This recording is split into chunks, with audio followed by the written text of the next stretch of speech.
Good afternoon and welcome to the Yountville Town Council special meeting for Tuesday, June 2nd, 2020. Welcome to all of you remotely.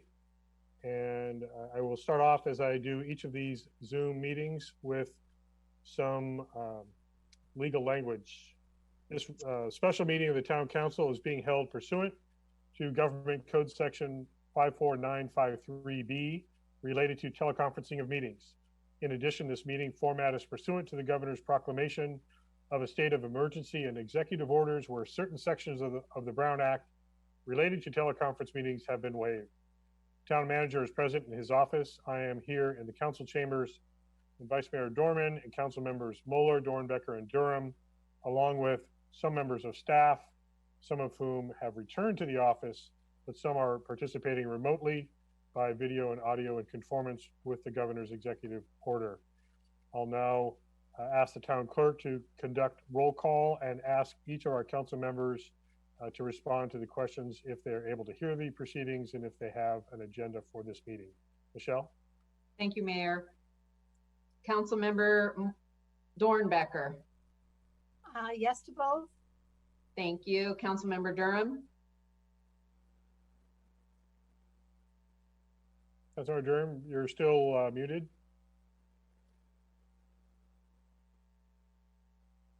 Hold on. Oh, hey, yes. Yes, thank you. Councilmember Moeller. Yes.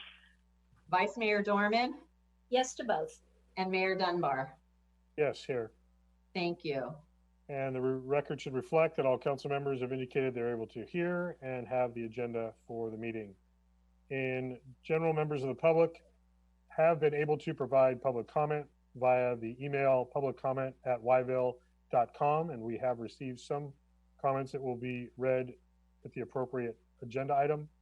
Separate email comment is available on the town's website by selecting the meeting agenda, video, and e-comment button. Before we proceed, I'll remind our viewers that any vote taken during this teleconference portion of the meeting will be taken by a roll call vote led by the town clerk.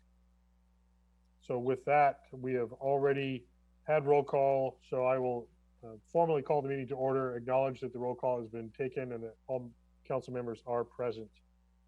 Before we go on to the Pledge of Allegiance, I'd like to invite all of you to join me in a moment of silence for the death and life of George Floyd and the social injustice that has been part of the loss of his life. There's been a significant recognition of the challenges that we have with that injustice and violation of certain civil rights. And in this case, it was at the hands of law enforcement. So we recognize that, and we would like to have a moment of silence in that memory.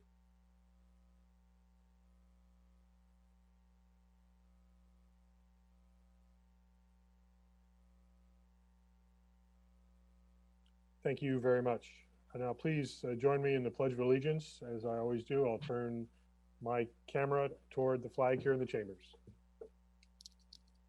I pledge allegiance to the flag of the United States of America and to the republic for which it stands, one nation, under God, indivisible, with liberty and justice for all.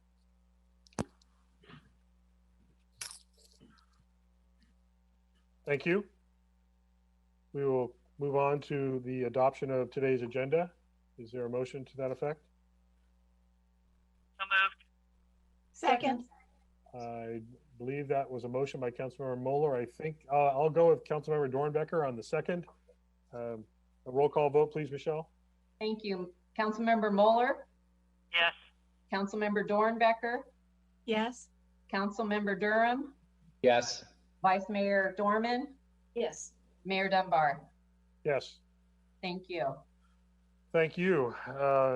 Before we get to public comment, we have a proclamation, and this is also one of the reasons that I wanted to recognize what we're talking about today and honoring today is diversity, inclusion, justice, and we're doing it also in recognition of June as LGBTQ Pride Month.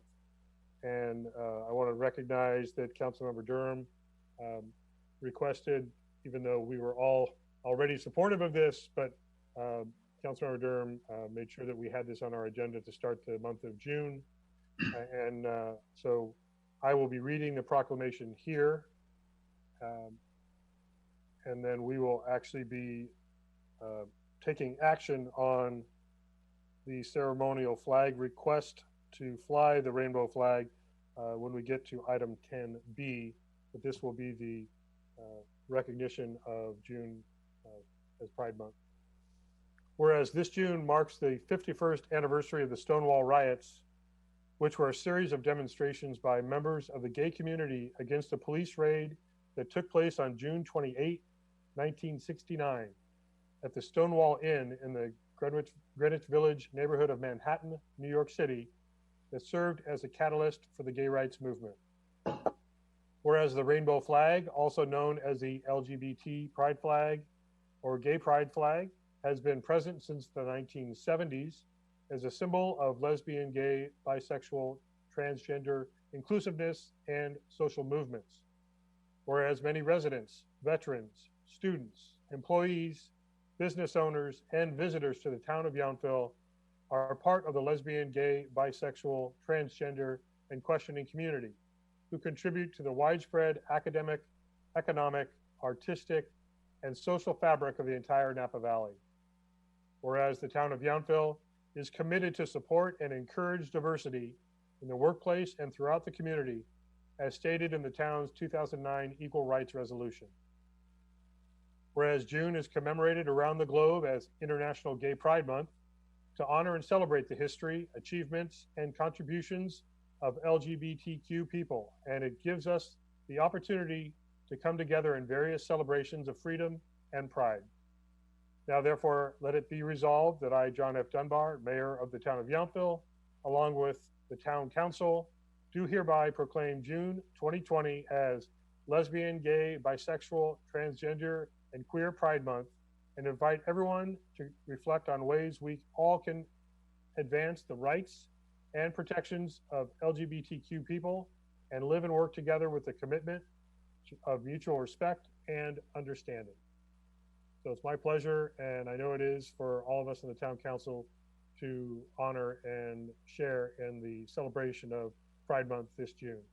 I want to again thank all of the council members for supporting that, and we'll be taking action again a little bit later to raise the flag on our commemorative flagpole just outside of Town Hall. So with that, just wanted to offer up, did any council member have any comment about the proclamation before I go on? We have a chance a little bit later if you do. Okay, moving right ahead to public comment. And there is a public comment that was received by e-comment that I would invite Michelle to read. And I believe Councilmember Durham has a comment about the public comment. So I'll start, Michelle, with the e-comment that we've received, and please let me know if we received any more than the one comment from Pam Reeves. I will. Thank you, Mayor. This public comment email is received from Pam Reeves, and she states that she would like to make a public comment about public comment generated by the current remote electronic sessions of the council, allowing only 3 minutes for the clerk to cold read a letter to the council does a disservice to the writer and to the public at large. It is very difficult to read aloud at a fast pace as you can read silently. Therefore, I request that the council consider raising the maximum allotted time from 3 minutes to 5 minutes to provide the clerk enough time to read letters and not race through them. This is not an unreasonable request, given that the time limit on in-person public comment has been 5 minutes in the past. If the council does not have the time to listen to a participating citizen for 5 minutes, there is something seriously wrong with our priorities. You are charged with representing your constituency, and in order to do that, you must hear their comments. It is even more important in this age of remote governmental meetings. The very technology that permits the remote teleconferencing also inhibits public voices and their ability to effectively express opinions. That extra barrier to the face-to-face of public meetings should be compensated for by allowing more time for the written, parens, and remote reading, close paren, public comment. Pam Reeves. Thank you. Councilmember Durham, you had a comment? I just wanted to comment that also this week, this topic has come up with some other emails from other constituents in Yountville that I've spoken with. So I do think it is a timely discussion, and I think it's worth a consideration. Obviously, the times are based on the topic, the meetings, and the subject matter. So obviously that needs to be taken into consideration, but I do think that not having the town clerk feel like she needs to rush through all of the public comments would be beneficial for all of us, especially the public. The positive point is that as council members, we all receive these comments ahead of time, so we're able to read them and research them as needed. And I still think it's a very valid point on top of that to have the public be able to get the full nature of the comments as well. So thank you. Thank you. Gary, I don't know if you need to make a statement about this. I know that I don't believe we have cut off anyone's statement that has been submitted by e-comment since we've been having these Zoom meetings. The requirement is to have 3 minutes per member of the public. It's also to recognize that every member of the public has equal opportunity to speak for the same amount of time as anyone else. I typically allow additional time, as I have the last several meetings, specifically to allow Michelle to complete messages that have been submitted. So I don't believe we've cut off anyone's message. But what I'm not willing to do is allow someone to write an entire monologue with no time commitment. The 5-minute commitment, or the 5-minute time limit, was over and above what was being followed in other jurisdictions, and we wanted to be fair and equal in terms of the public comment portion of our meetings. That was one of the motivations. I remember also true, when we have people in the audience, we sometimes get more people speaking, and we need to make sure that everyone has an opportunity to speak. But Gary, I don't know if you had any other quick statement about this. No, I would just add that increasing the time limit, some local jurisdictions are doing that in response to mostly written comments that are being submitted. All the comments are also submitted to the record and provided to council beforehand as well. So, in addition to them being read aloud here, they are being provided and considered by the council before and during the meeting. Yeah, and I would say that we have the 3-minute time limit in place to control, like I said, allow all members of the public to be heard. I have been lenient and equally lenient. If one statement runs long, then I make sure that any other statement that has a similar length is given the same opportunity. So we'll take that under consideration. And if there are opportunities to allow additional time for public comment, we'll consider that. So there were no other submittals, Michelle? No, thank you, Okay. Mayor. Thank you. We'll move on to our consent calendar, and I've been notified by the clerk that we have a correction on item 7D. So if you could just state that correction, and then I believe we could still act on the entire consent calendar with that correction. That's correct. Thank you, Mayor. The correction is to item 7D, and it's to correct the expiration of term for the contract, which should reflect June 30th, 2023, rather than June 30th, 2020. All other items remain the same. Thank you. And I don't need to call this item out. I'm going to give Joe T a quick heads up. Item 7C, there is a statement in the report that's about the notice of completion for the rehab, the Oak Circle rehab, that there was, except for a hot mix asphalt that did not meet compaction. Is that a concern, or are you satisfied that still allows us to accept the work? We're satisfied that you can accept the work, Mayor, and we are working with the contractor and the material supplier to help them understand that this is an issue that they need to talk about between themselves, but we're not intending to have any other additional action. Okay, This will close it for us. thank you. Just wanted to clarify that. So Thank you very much. with that, I'll entertain a motion to adopt the consent calendar as corrected, items 7A through E. So moved. I believe that. Let's go with Councilmember Dornbecker on the motion and seconded by Councilmember Mueller. Michelle, a roll call vote, please. Thank you. Councilmember Dornbecker, Aye. Councilmember Moeller, Yes. Councilmember Durham, Yes. Vice Mayor Dorman, Aye. Mayor Dunbar. Aye. That passes unanimously. Thank you. We do not have any presentations for the public hearing on Napa Valley balloons. There has been a request by the applicant for that to be continued to a date not certain. So I'm not sure. Is this Steve, Sandra? Anybody want to address that request? We received that request after we published the staff report, so we are requesting that it be continued. I wasn't going to go into it today, except to note that we've received public comment on this item, and it will be attached to the staff report when it comes back before you. And I can answer any questions, but that's all I was going to share today. The only thing I want to check, and this is probably Gary, I don't need to reopen. I talked about this with Michelle earlier, but we don't need to reopen the hearing. We just need to continue. Is that correct? Correct. Okay. So with that, I will, and we don't have any public comment we need to read now. We'll do that when we reconvene the public hearing. So I'll entertain a motion to honor the request of the applicant to continue this item to a date not certain. So moved. I believe that was Councilmember Moeller with the motion and seconded by Vice Mayor Dorman. Roll call vote, please. Councilmember Moeller, Yes. Vice Mayor Dorman, Aye.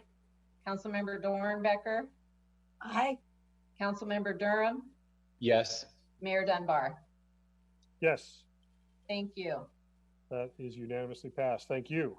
Our first administrative item, 10A, consider adoption of resolution number 20-3992, establishing late payment penalties for violations of chapter 10-28 of the Yountville Municipal Code, stopping, standing, and parking.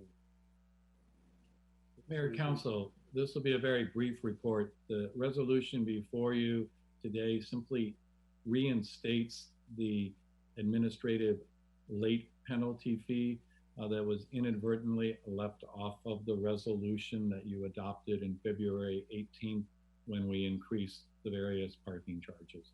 Happy to answer any questions that you might have. Any questions from council? Seeing none, did we receive any public comment on this item, Michelle? No, we did not, Mayor. Thank you. Is there a motion to adopt this resolution as presented? So moved. Second. Motion, Councilmember Moeller, seconded by Vice Mayor Dorman. Roll call vote, please, Michelle. Councilmember Moeller, Yes. Vice Mayor Dorman, Yes. Councilmember Dornbecker, Aye. Councilmember Durham, Yes. Mayor Dunbar. Yes. Thank you. Thank you.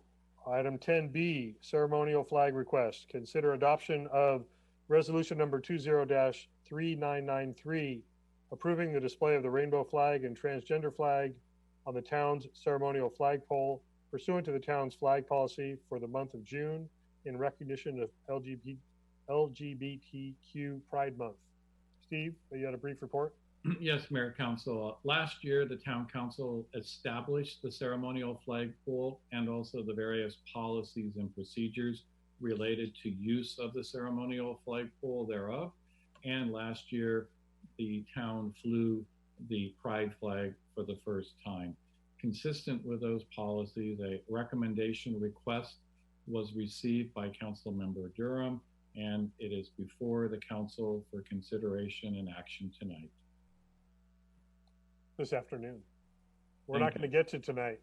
I would hope so. All right, thank you. Questions of the staff report from council? Anyone? I have a Councilor question. Walker? So I just want to be clear that this is going to be, if we want to do this, we bring it up every year because of how our policy ordinance is currently written. That is Suggesting- correct. Okay. That is correct. And it's just to ensure that there's a recommendation request. Okay. And so, I mean, that is certainly something that the council wanted to take a different approach towards this. But again, your policy allows for how other requests of a similar nature may also be brought. So us talking about this, just like another citizen making a request, really needs to be done every year. Under the current policy, correct. Okay, thanks. Councilmember Dornbecker. Yes. I was under the impression that we had to approve it last year because of the ceremonial flagpole. And I was wondering, in addition to my question, which is that the case? That it is written so that we do have to request it each year. Are there other ceremonial flags that have flown on that flagpole?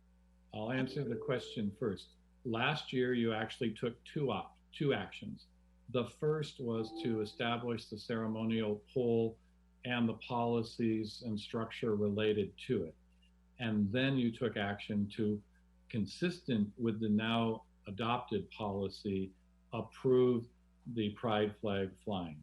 Second part of your question is no, we have not had any other requests or recommendations for consideration of a flag at other than the pride flag. I will also share that our approach has been followed by a number of other communities, including the city of Napa, which adopted a ceremonial flag policy. Some cities fly it directly on a flagpole. Others have done something similar to ours, where we allow for a policy and structure. But last year was the first time that all 6 political jurisdictions flew the pride flag, and it's expected with our action this week that will also be all 6 jurisdictions flying the flag this year. Thank you. Are there any specific questions of the policy or Steve's report before I ask for comments from the council? Seeing no other questions, comments, Councilmember Durham. Thank you, Mayor. And also, besides the 6 jurisdictions, the Napa Valley Unified School District has chosen to raise the flag for this month as well, which I think says a lot in this community. Just wanted, as the person who requested this be brought up on our agenda, I wanted to just make a quick statement. First of all, I want to thank all my fellow council members for considering this item. And over the past few days, you know, I wanted to make sure to focus on raising the pride flag while being sensitive to all the unfolding events around us. The Stonewall riots occurred 51 years ago this month, and they are widely considered to constitute the most important event leading to the gay liberation movement and the modern fight for LGBTQ+ rights in the United States. And I think that's very telling for this immediate point in our history, given this past week's activities. Gay pride was not born out of a need to celebrate, but to celebrate being gay, but for our right to exist without persecution. And this year is again the right time to ask that something like this, raising the pride flag in Yountville, be done to show the value, support, and inclusiveness of the town of Yountville. These are very interesting times with unprecedented LGBTQ+ visibility, and at this time, so much hate. Stormy de la Veria was a butch lesbian whose arrest is often credited as the moment that sparked the Stonewall riots. Marsha P. Johnson and Zazu Nova, I just wanted to say all those names, both transgender African American and drag queens. And then another person, Jackie Hermona, stepped up and out and said no more. This small community was absolutely refusing to accept it and wanted to change the world. The Stonewall riots were led by trans women of color who were not only against rampant homophobia, as well as the daily onslaught of racism. And this is where our focus can and should be. The town of Yountville has chosen the Philly Pride flag with a black and brown stripe added to the flag. As we did last year by raising this flag is a great step for the town to show everyone that we're working toward fully supporting all members of our community. This is intended for me as a symbol of a more outward-facing advocacy for LGBTQ plus people of color. Pride Month is about doing the right thing. This is my focus and how I remain sensitive and supportive to support all members of our community. Thank you very much. Thank you, Councilmember Durham. Councilmember Dornbecker. I just wanted to echo what Councilmember Durham said, especially today and throughout this time when we are painfully aware of the dichotomy between how the white protesters, sometimes even carrying guns, are treated versus how Black protesters are treated even not carrying any weapons. So I'm very pleased that we do fly the Philly flag and include the colors of black and brown, because until all the colors of that flag are equal, none of us are equal. Thank you. Thank you very much. Any other council members care to comment at this time? And I know that, Steve, we talked about assuming the expected outcome of the vote, we plan on raising that flag just a few minutes after we adjourn today's meeting so that it can fly the rest of the month. I did just want to add that in preparation for this meeting and consideration of the, the poignancy of not only recognizing the LGBTQ plus community as all of our community, we cannot ignore the connection to equal rights, justice, and the lack thereof that we have seen in the last 8 days. It's very frustrating. I come from a family of attorney, law enforcement background, and recognize when injustice happens, even when it's with a member wearing a badge in blue, that person needs to be held accountable. And with with Pride Month, we've seen in 50 plus years great advancements in acceptance and inclusion. Knowing diversity makes us all better. I know that we made those comments a year ago when we accepted the new policy. We see that it extends beyond the LGBTQ plus community, and we see that in very, unfortunately, very real and very violent ways these last few days. So it is a reminder that we need to expand our inclusion even further, but right now we recognize all of our brothers and sisters full of pride this month. I feel very privileged that our community accepted the Equal Rights Resolution 11 years ago to make that statement, and we continue to make the statement of acceptance and diversity again today. So seeing no other hands up, Councilmember Durham, would you like to make a motion?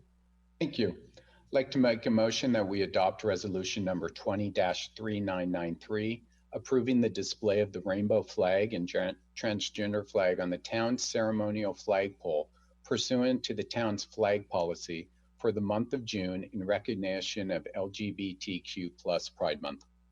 Second. Motion by Councilmember Durham, second by Councilmember Moeller. Roll call vote, please, Michelle. Thank you. Councilmember Durham. Yes. Councilmember Moeller. Yes. Councilmember Dornbecker, Yes. Vice Mayor Dorman, Yes. Mayor Dunbar, Yes. and Yes? I was just going to say, for the record, we did not receive any other public comments in case anyone's interested. Thank you. Thank you. We are always interested in public comment Yes, we are. and accepting of that as well. I did not So- intend for it to sound that way. No. Thank you for the reminder. You're welcome. We were just all excited about taking the action. Yeah. Move on now to item 10C. And just a reminder very quickly for anyone that is available to join us safely with masks, we will be raising the flag outside of Town Hall shortly after our meeting today. Item 10C, cannabis ordinance discussion. And before I forget, we did receive 3 public e-comments that Michelle will be referencing in a moment. But this is a discussion and possible direction regarding town council placing a single ballot measure on the November 2020 ballot regarding regulation and taxation of a cannabis retail business. And I believe, Steve, are you going to start this? Thank you. Briefly, as you all know, you have been navigating the last several meetings, taking in your thoughts, looking at drafts prepared by staff, town attorney, and listening and reading public comment.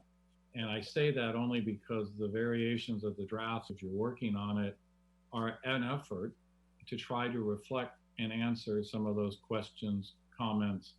Again, the topic is to craft the ballot initiative to allow one cannabis retail establishment and to provide a tax for that establishment. And there's been a lot of, what I will say is there's been a lot of interest, input, and of course, when you're looking at what is the right amount of content and detail in the draft ballot initiative, recognizing that in this case, the issue is going to foundationally determine whether the town will move forward with approving a permit. So we've talked a bit about the fact that there will still be work to do by the council if the voters approve this in November in terms of the final application, procedures and process, and then of course the zoning. So we have taken more of your input and I'm going to turn it over to Gary. We do have some answers to a few of the emailed public comments. And while I don't want to sound horribly legalese, but there is a certain amount of required structure that the state imposes on ballot measures. So there is particular wording that needs to be used. We're going to try to explain that as we go through part of the questions, and then also allow the council another opportunity to try to look at the wording to get it right to reflect what you want to move forward. Again, this is putting it on the ballot. So in November, residents will either approve the concept of allowing one cannabis retail business and taxing it, or they will vote no. If they vote no, there'll be no further discussion by this council on moving forward with cannabis retail. So with that, I'll turn to more legalese with the town attorney in terms of trying to answer where we're at with crafting and responding to a number of the comments that the council has raised at the last meeting. And Gary, before you go into any e-comments we received from the public, I want to make sure that we address any questions from the council. So if you wanted to speak in general terms for now, I want to invite council questions and then we can address the public comment in that order. Yeah, I'm happy to jump right into questions. Okay, do we have questions from, I see Councilmember Dornbecker's hand is raised. Yes, I'd like to ask our town attorney if you have a ballot question that you are proposing today, because I saw a question from one of the residents in public comment, or the public comment, about a ballot question that I didn't recognize the language. So is there a particular ballot question that you have proposed as the one? Yes. So there is a draft ballot question on page 4 of the staff report. Yeah, it's the last part of the staff report. Okay, thank you. I did see that. Yes. And any other questions, Councilmember Dornbecker, at this time? Oh, no, thank you. That's it. Okay, Councilmember Durham? Quick question. Can you clarify the $30,000 to $100,000 when we're voting on any sort of tax? Do those numbers need to be in that ballot question? They do. Yeah. So state law requires for a ballot question for any tax measure, not just this one, that it include 3 things: the amount of revenue that will be raised annually, the tax rate, in this case 3%, and the duration of the tax. So how long the tax will be in effect. Those 3 things have to be in the ballot question. And so all 3 are included in the draft on page 4. Thank you. And just to clarify, it's up to 3%, and that number will still be determined if the ballot measure passes. Correct. Yes. And so to follow up, the 30,000 to 100,000 is an estimate based on kind of industry averages of revenue. Is that correct, Gary? I believe so. And I'll defer to Steve on the calculation. Yes. This is a very, very conservative estimate because we don't have such a business, but I've reached out to a few other small cities like Katahdin and Sebastopol to get a sensing. Anticipated gross receipts could be in the $1 million to $3 million range. And that's why you're seeing a reflection of the 30,000 to 100,000. In part, that's also because we have a variability. Obviously, if the council approves an establishment and only imposes a 1% tax, then you're looking at that lower amount. But it is a range, and frankly, we do not have, a sufficient local experience base to say. So that's why you're seeing a range right now. It's what we do believe is reasonable in some other small communities that have approved cannabis retail. It also depends on the kind of business. We haven't narrowed that yet either. If this passes, we still need to identify the type of business and how whatever tax rate we would ultimately apply, how that would. But I do want to say, it is an attempt based at a comparison of other known small regional cities as opposed to, say, benchmarking City of Napa's establishments, which have, a larger population base. Thank you. Councilmember Moeller? Yes, I'd just like to clarify, because this does relate to a public comment as well, that in a staff report, in the very last paragraph, is the draft ballot question. Now, this is draft, and we will not be making a decision and voting on the draft or the ballot question this evening, correct? Correct.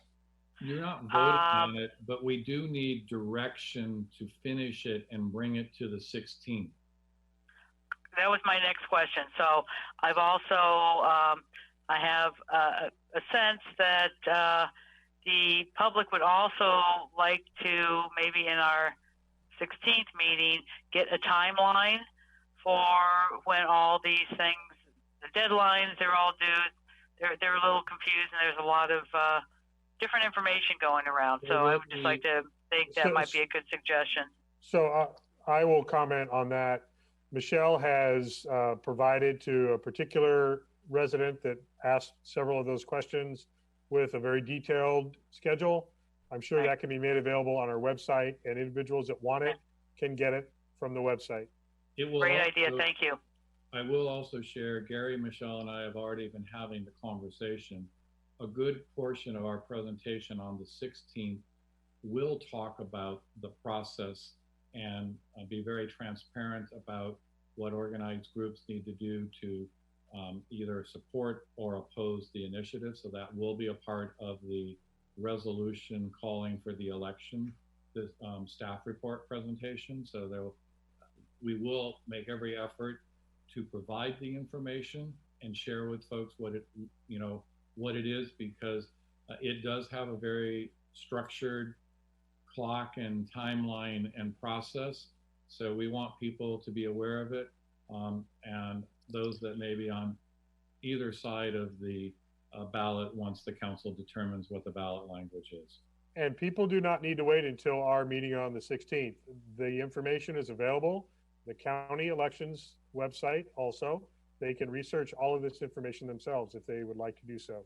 And We will be providing it also on our website, but it's already there in the county elections information.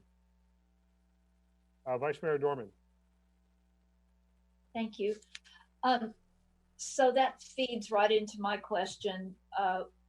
So on the 16th, we will have a lot of information on whether there's a ballot title, whether there's a ballot summary, who writes the impartial, how that's done, who can write a pro or a con, how that's done. That's the kind of information that we have already given out to some residents, and we will then be going further with that at the meeting on the 16th.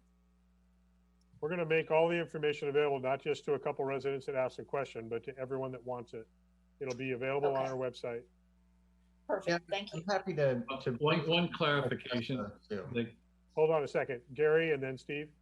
Yeah, just to briefly address those comments. So the resolution that calls the election for this November, it will include assigning the impartial analysis, deadlines for the arguments and opposition, and who to submit those to and how to do it. So that one single resolution will call the election, place the measure on the ballot, the number of seats that will be up on the council, and will be a self-contained document that will contain all those deadlines in it.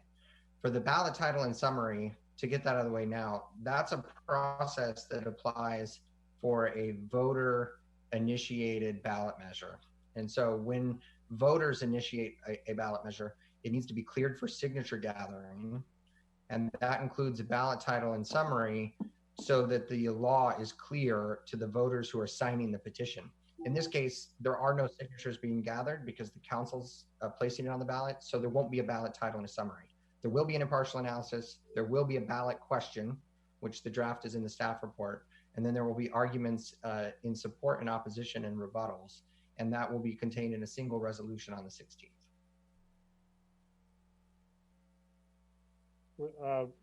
Vice Mayor, you were muted to make sure that was all you had. That was it. Thank you. Yes, and Steve, you had a follow-up? I was just going to say, Gary's clarified it, the prerogative of the council, and that's why it's imperative that the direction be given tonight or this afternoon so that the ballot initiative language and the ballot questioning can be prepared to put in the resolution calling for the election. Right. And that is the council's prerogative to do. Thank you. I'm just going to call out 4 sections in the ordinance, either just for emphasis, not really a question. The definition on page 2, there's a definition of consumption. It's 9.30.020 under definitions on page 2. And just to clarify, consumption includes topical treatments. And I bring that up because we have talked about the fact that we don't know yet if there's going to be a business, and if so, what kind of business there is.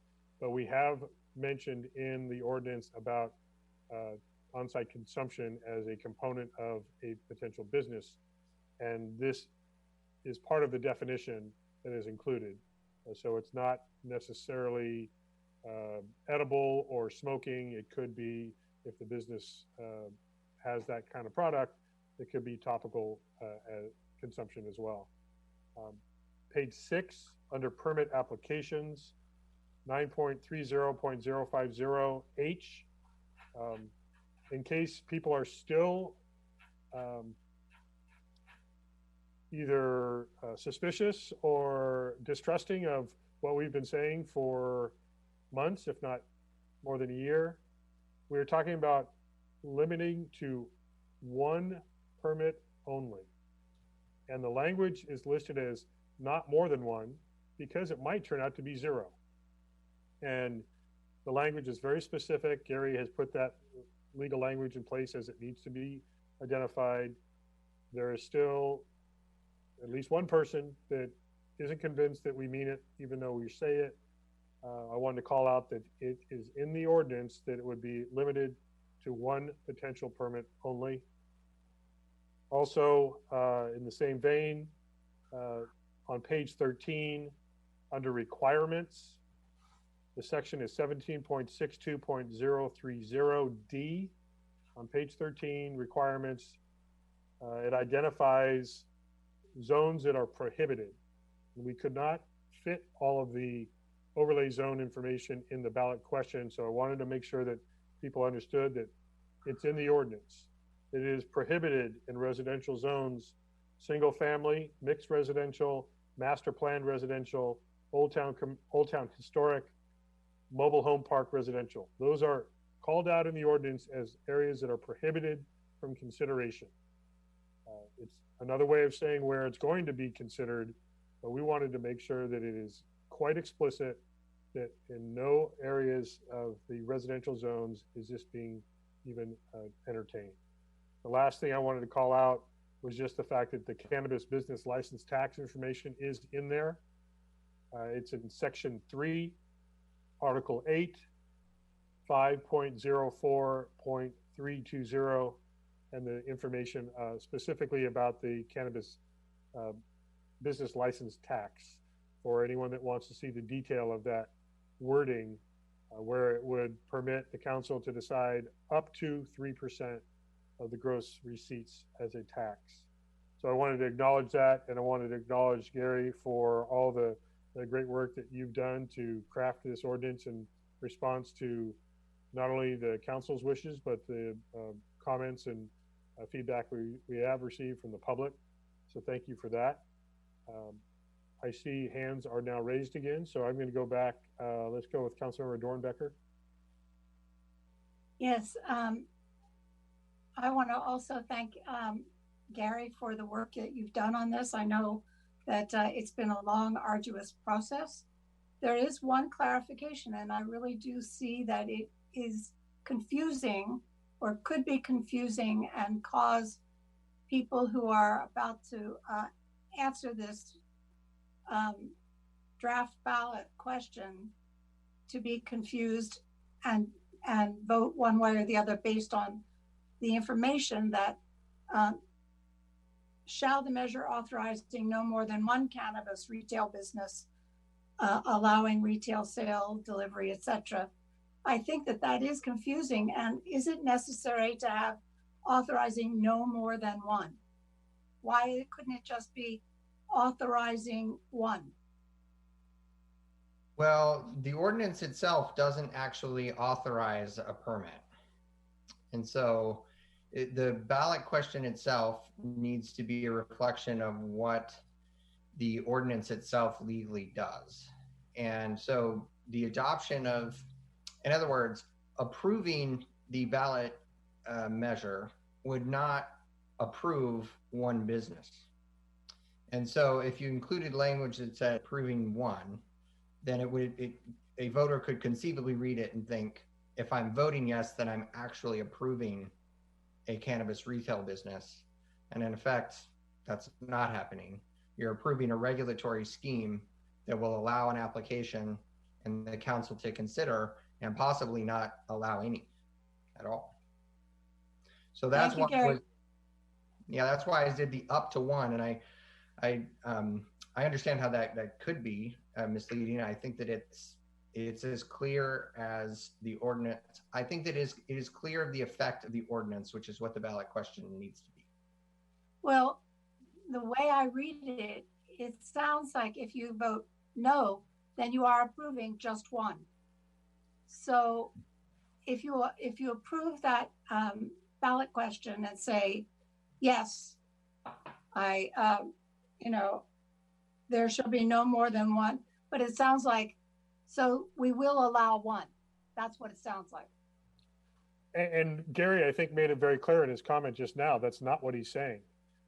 I know, but because, I'm afraid that it's going to confuse people at the ballot box. but if you heard what Gary just said, if it said authorize one, then the expectation is the public has just made the decision to allow it.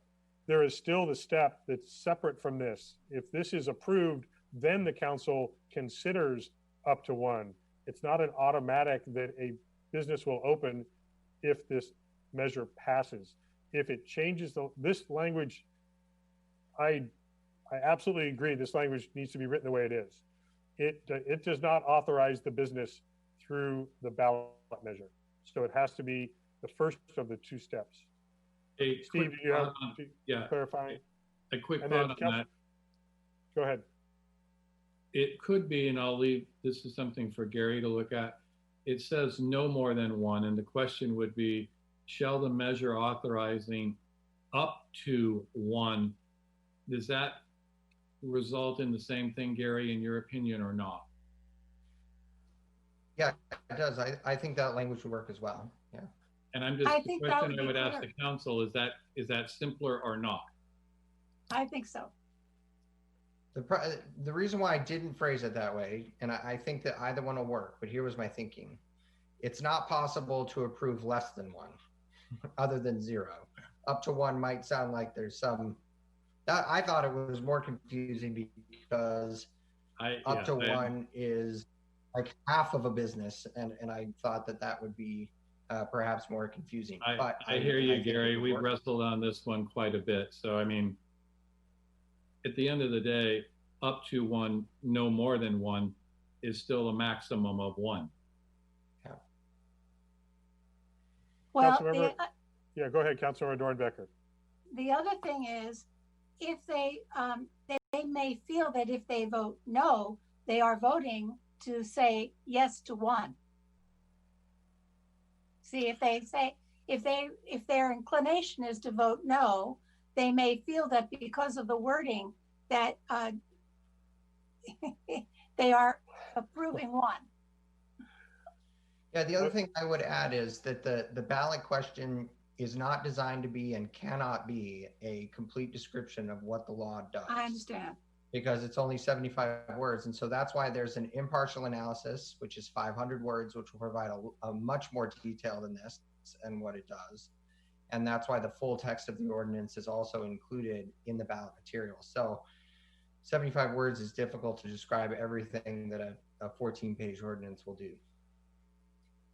Okay, well, if everyone else is comfortable with it and our residents understand, hopefully this discussion will help them understand that if they vote no, it means they do not want a dispenser, or excuse me, a retail location for cannabis. So that's all I wanted to make sure, that they understand the difference between yes and no in this situation. Thank you. Thank you. Councilmember Durham. 2 points. One point, one question. To speak to Councilmember Dornbecker's statement, I have a feeling there's going to be a lot of conversation and a lot of education and a lot of public outreach between June 16th and November 4th.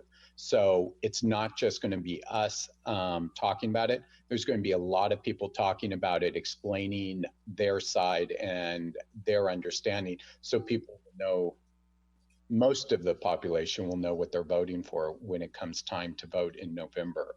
And then secondly, Gary, the last line of "until voters decide otherwise," what exactly does that mean? So because it's a tax measure, it has to include the duration of the tax. So how long the tax will be in effect. Sometimes taxes have sunsets, sometimes they don't. This one doesn't. So this tax will be in effect until the voters say otherwise, because the voters have to approve taxes. So that's why that language is in there, because state law requires that the duration be stated and taxes have to go to voters for approval. So that's why that's another way of phrasing it. Could be ongoing, indefinite, other words that say it's going to continue, because there needs to be a duration in there for the tax. Thank you. I'll just have suggestions during our comments then. Thank you very much. Mayor Thank you. Dunbar, I Yes. accidentally removed Vice Mayor Dorman's hand, the system does not allow me to re-raise her hand, so I don't want you to miss that.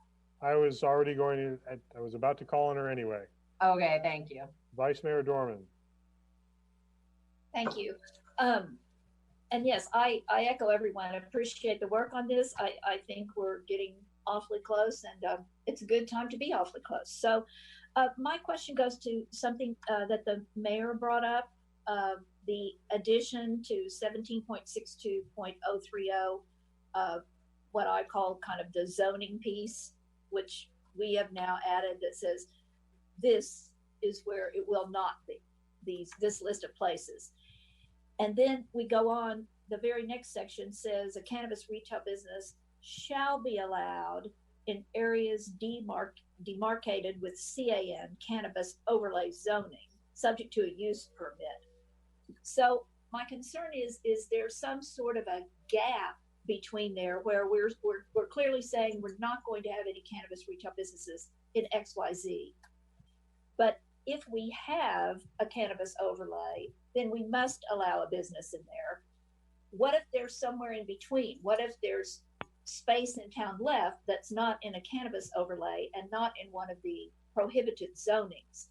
Then is it permissive for a business to go into there, a cannabis business? So the short answer is no. And the reason for that is the town, like many local jurisdictions, cities and counties, has permissive zoning. And so at the beginning of the zoning code, it says nothing is allowed unless the zoning code allows it. And so the way that these two provisions will work together is that we're definitely prohibiting it in the residential zones that are limited, that are specifically mentioned in the section 030 that you mentioned. And a cannabis retail business will not be allowed anywhere until a cannabis overlay zone is created because of permissive zoning and because of how chapter 17.62 reads. And so if this is adopted by voters, it won't be allowed anywhere in town until an overlay zone is created. And then once an overlay zone is created, it will only be allowed in that overlay zone. And could we clarify or starch that up a little bit by linking chapter 9 that we're adding to this revision to our existing chapter 17 zoning? Like if in the chapter 9 that talks about applications and the automatic disqualification, could we add something that says an application is automatically disqualified if the business is not located in the cannabis overlay zone? Absolutely. Yes, that could be added. Okay, thank you. Why would that be needed? It seems like it's completely redundant when you say it can't be anywhere but in an overlay zone. That's not clear enough? How much more are we going to add to it that on top of already what we already understand and have driven? I'm just asking. 2 years. To me, when I read it, I see that you have to sort of dig to find that out. And so I was just trying to make it clearer. If nobody else wants to do that, I'm okay. Okay, fair enough. Councilor Durham, is that what you have your hand raised for?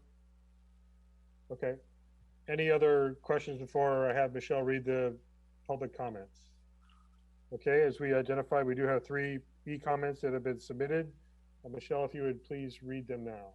Yes, we have 3 public comments, Megan Mason, Pam Reeves, and Billy Hewitt. I'm going to begin with Megan Mason.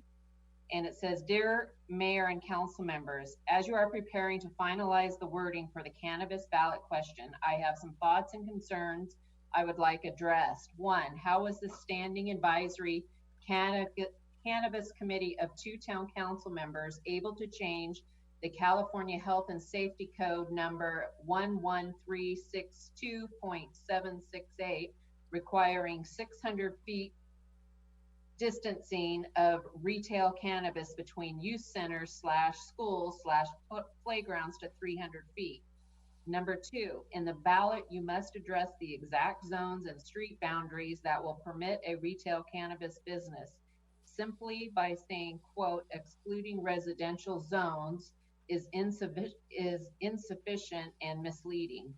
It also needs to say that once this ballot is voted on, the zones cannot be changed or modified without a vote by the residents. Number 3, stating the town could raise between 30,000 to 100,000 is speculative and misleading. A more factual wording is to say the town will establish up to a 3% general tax on gross receipts. I think a more realistic range in dollars should be indicated. Number 4, originally during the cannabis discussion, the retail cannabis business was required to have on-site consumption, not quote and or as you have it worded. On-site consumption is a totally different animal, drawing tourists and not necessarily benefiting the residents who may want it more for medicinal use. Consumption needs to be more clearly defined to vaporized, smoking, edibles, solvents, etc. I appreciate that you have decided to put retail cannabis on the ballot. However, I ask that you be honest and upfront to the citizens of Yountville in the language of the ballot so they can know exactly what they are getting. Thank you, Megan Mason. The next comment will be from Pam Reeves. And this, hopefully I have all the correct information here. I feel like I'm missing something, but number 2, 9, so hers, I'm going to read what I have, but I think there's something missing. Number 2, which means there's no number 1, 9.30.110 on-site consumption. Consumption of cannabis products on premise is a substantially different business than a strictly retail establishment. This is not what locals had in mind when they asked for some sort of medicinal dispensary. The idea of consumption on premise is targeting visitor business rather than being a local marketing strategy. Cannabis for local consumption is not necessary. Locals can choose to enjoy it in the privacy of their home environment, so on-site consumption will be a business designed primarily to bring in tourists. This does not enhance the livability of our community, and in the final analysis, that is our expectation of decisions being made by our elected officials. Moving on to ballot wording. The wording of the ballot measure includes a dollar amount of expected revenue to the town. I feel that this is a subliminal attempt at appealing to those who think income is the highest priority in public planning. The initiative is more truthful and less leading by saying that a maximum of 3% of the gross revenue will come to the town as a tax benefit. The dollar amount listed is speculative and not helpful in the real discussion, which is, do we want to have such an established in our town? The phrase, quote, until the voters decide otherwise, end quote, gives the impression that it will be a relatively easy thing for the community to decide, quote, otherwise. From experience, it is not easy to change things once the genie is out of the bottle. That wording should be either left out or clarified with whatever it will take to make the otherwise happen. Would it need to be another ballot initiate, which requires, this is in parentheses, which requires lawyers and lots of money to make happen? Or can the decision be made by the council? And what would that require? I do not think that the ballot wording should stack the vote in any direction or make people think that there is an escape clause when that may be a false sense of security, nor do I think that the council should be in the business of downgrading any residents' enjoyment of their property. Please make sure that you proceed with this. You are mindful of those responsibilities. Pam Reeves. If you don't mind, I would like to minimize my screen and go into my mail because I know there is something missing from the top of this. I know council has received all of this. I just found it. Can I read the first part of her letter now? Go ahead. Thank you. And she has sent another email since we've started this. I'm going back up to the top, and this precedes item number 2 of the email I sent to you earlier today. It begins, regarding the discussion of allowing cannabis retail in Yountville, I see 2 major issues with the draft ordinance and 2 issues with the suggested wording for the ballot. For the ordinance, this is item 1. 17.62.050 general conditions C, allowing a cannabis establishment to abut residential backyards if a cannabis facility is not allowed to be less than 300 feet from sensitive areas like a community center or childcare facilities. Why are we not protecting people's backyards as equally sensitive areas where children are present? Cannabis establishment cannot be located in residential areas, but can abut backyards of those unfortunate owners or renters who now become sacrificial residences on the border of the CAN overlay business zone. Next section is 17.62.060, criteria for a use permit.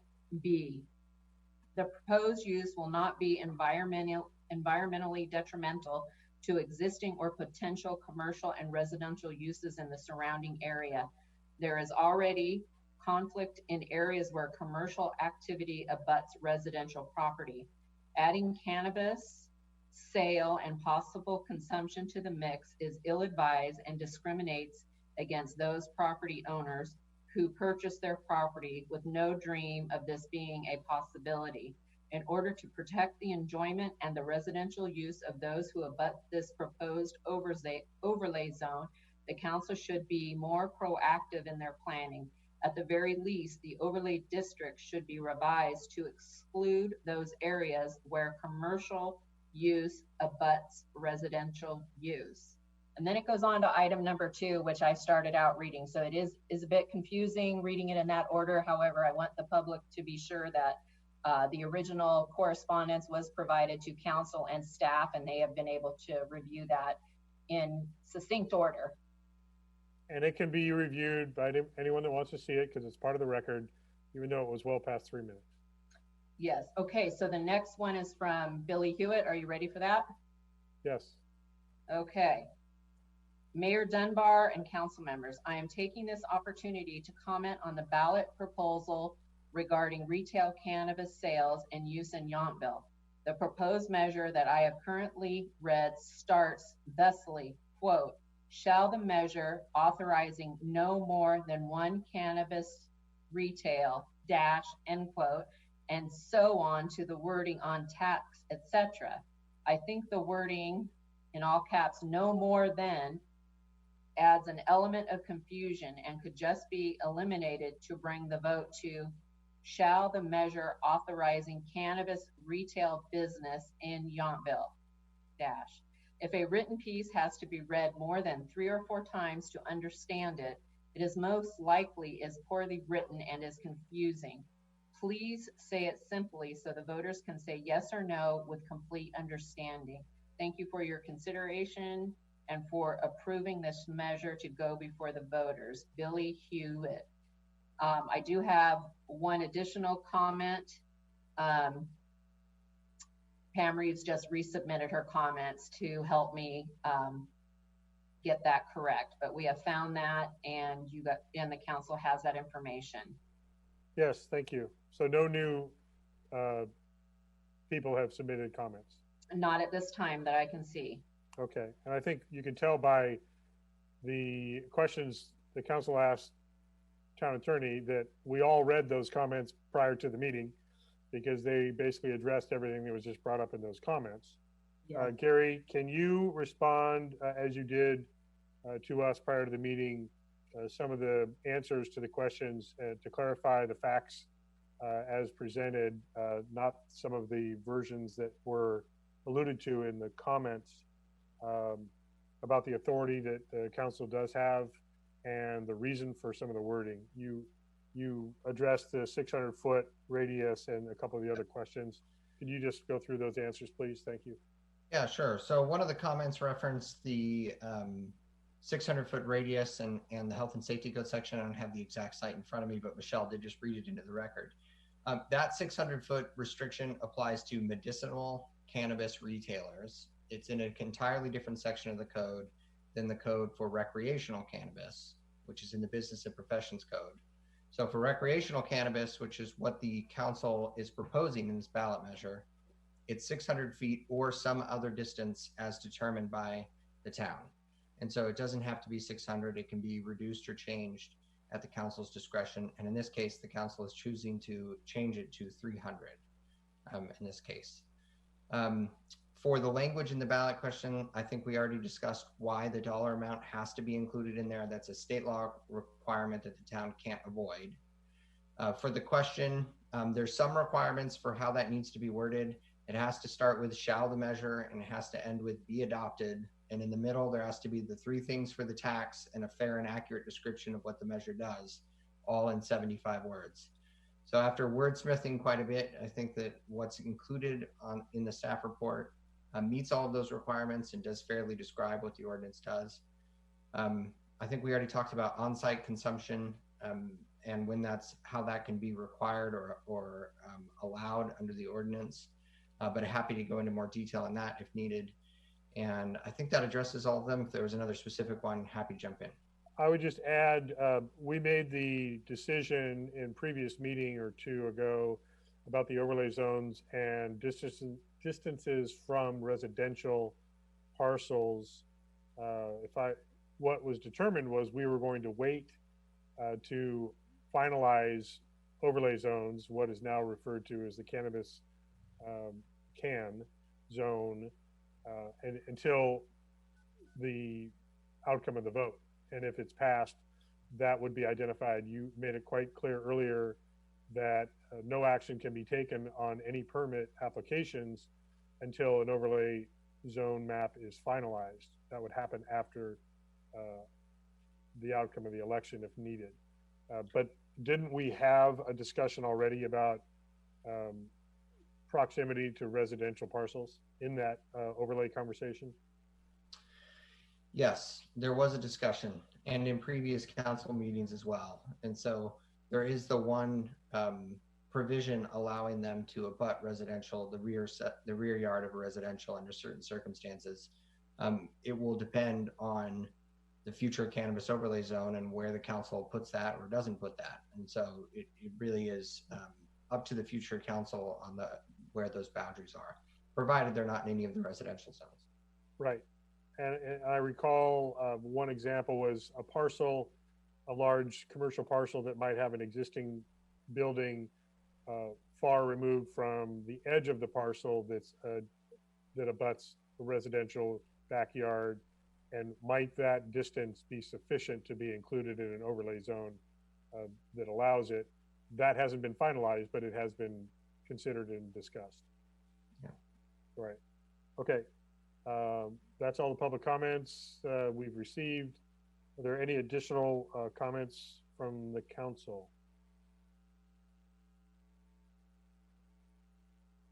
Mayor, just briefly, looking at some of this, Gary and I did take a look at changing the ballot wording a little bit to reflect the concern about until voters decide otherwise. Gary, do you want to share that? Because I actually do think you've got a simpler language that might help to address that issue. Yeah, so because it still needs to reference the duration of the tax, it could be modified, the last sentence there, for those of you following along at home and also for the council members, to say, permitting the town council to establish an ongoing general tax up to 3% on the business's gross receipts to raise between 30,000 and 100,000 annually, comma, be adopted. And it would take out the until voters decide otherwise. I think both are accurate, both meet the requirements to have a duration. One is a little less wordy if that was the concern. It's a lot more understandable too. And if I wrote that sentence in an English class, I would get a D. But it's all, and I'm not saying it's a bad thing. I'm just saying it's what we have to do. But it's a lot more clearer because until voters decide otherwise, I think, including myself, you can get confused that we're talking about the whole ordinance and a cannabis retail shop. So I think that works a lot better. And then if there is any way to change that authorizing no more than one cannabis, well, if there is, but if there isn't, we're going to talk about it and we can make sure the proper information gets out there to everyone. Those are my only 2 comments. Thank you. going back to the hands raised, Vice Mayor Dorman. Thank you. A follow-up question on the on-site consumption, which I think was part of a public comment. So we will automatically disqualify an application if it does not allow for on-site consumption.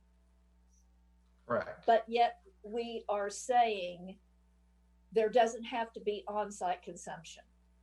So, and I technically, I understand how that can work. That in the use permit, we simply, although they want on-site consumption, we say no. But I do think that's kind of a confusing setup. I do agree with some of the public comments in that direction. Because if we're going to force it to be in an application, it seems very unlikely that we would then say, but we're not going to let you have it. Those two things to me don't connect together. So, I would prefer that. I don't know how we clean that up. I didn't come with a solution to my question. I just think that's kind of a disconnect and confusing. The way if I could jump in, Gary, and correct me if I'm wrong, the reason that we've continued to want to include that language is because if we don't require it in the first step, we cannot require it in the second step. And so we can require that they have a plan, and then based on their business model, we can then evaluate whether the consumption is still something that we are going to require. But if we don't require it up front, they can argue, you never said we had to do it, now you're saying you want it. Is that an accurate analysis, Gary? Yes. So it requires it at the application stage so that the council can consider it for any location. The use permit process allows the council to decide based on location or what type of consumption or something else about the business plan or its operations or its location that it may not be the right fit for that particular business at that location at that time. But requiring it in the application process ensures that every application that's considered will have that as a possibility. And I think staff understood that that was something the council wanted to have the opportunity for on-site. And so this is a way of ensuring that. Vice Mayor. And I appreciate that. And we have had a number of discussions on this, I realize, but when I really look at it this way, there may be a really great business out there that does not allow on-site consumption, no matter how broadly we have defined it. We never get to see, or any council never gets to see that application. It could be the greatest mix of retail, including cannabis products, that would be great for the town. We never get to see that application. And so I wonder, are we cutting off something? Why are we requiring it if we have the authority under the use permit to say yes or no either way? Why are we not letting them bring their business plan forward, get it ranked, and go from there? I think it creates confusion. But again, like my previous comment, if folks don't, if no one else thinks that way, then it's just me, and that's fine. I mean, the important thing is we get this to our voters. Right. And Gary, just to try to clarify this even further, if that's possible, if we don't require it up front in step one, we cannot require it in step two. And therefore, if somebody says, I'm not interested in on-site consumption, no matter what your definition of consumption is, and we disqualify that application, they could argue that's not fair. You never said it was required. And now through your use permit, you're violating my opportunity to have this permit. If you had required it in the original application, that legal challenge would go away. Is that accurate? Yes, I'll provide a little bit of clarification. The ordinance says that they have to operate the business in substantial compliance with their application. And so as the town does with all use permits for commercial activity in town, someone applies for it with a plan. And one of the first conditions in every use permit that Sandra drafts and that goes to the council says, you're going to operate your business in substantial compliance with your business plan and the application that you submitted. And so that is how you impose the requirement, is to have it as part of the application, the upfront. If someone didn't apply for on-site consumption and they were ranked and went through the process through a use permit, town council could still authorize on-site consumption through the use permit, but they wouldn't necessarily do it or wouldn't necessarily be required. So you could still authorize it, but there wouldn't be any way to impose that requirement through that process. If that makes sense. I think so. The point being, if we felt like we wanted to require it, they could say no if it wasn't part of the original application. Is that correct, Gary? Yes. So it would be their discretion, not our discretion, if we don't require it in the original application. Correct. Okay. Thank you. Yeah, Councilmember Durham. I think we beat it to death. I'm done. Okay. Are there any other questions or comments from the council before I entertain a motion? And I do want to recognize this has been 3 years, 2+ years in the making. Yeah, Michelle, public comment? What do we need still? More public I have comment? one more public comment just received. Are you ready? Yes. Pam Reeves writes, why does the council feel that they want to have consumption on site? I do not think the council should dictate what the business plan includes. As a solution, it should leave it open. It should leave it open, but not require it. Okay, thank you. And I think that's exactly what we've been saying, is that we are leaving the option open to our discretion. If we don't include it in the original application, I think we made it very clear just now that if it's not required in the original application and then discretionary by the council after that, we don't have the authority to decide. And that's what we're trying to protect. Councilmember Durham. Are you just keep hitting your button over there for the hand raising? Yes, correct. But I also think that it's a very valid discussion, that it's a valid question that Ms. Reeves has, and it's a valid discussion that we've had for quite some time now, given the size of our community, given the population of the Veterans Home, given the amount of hotel rooms we have on property. We have an opportunity to offer something to both our community and our guests as an option for using the cannabis retail if it came into town. And I think I've definitely learned a lot in the last 2 years about ordinances, and now I'm learning a lot about ballot measures.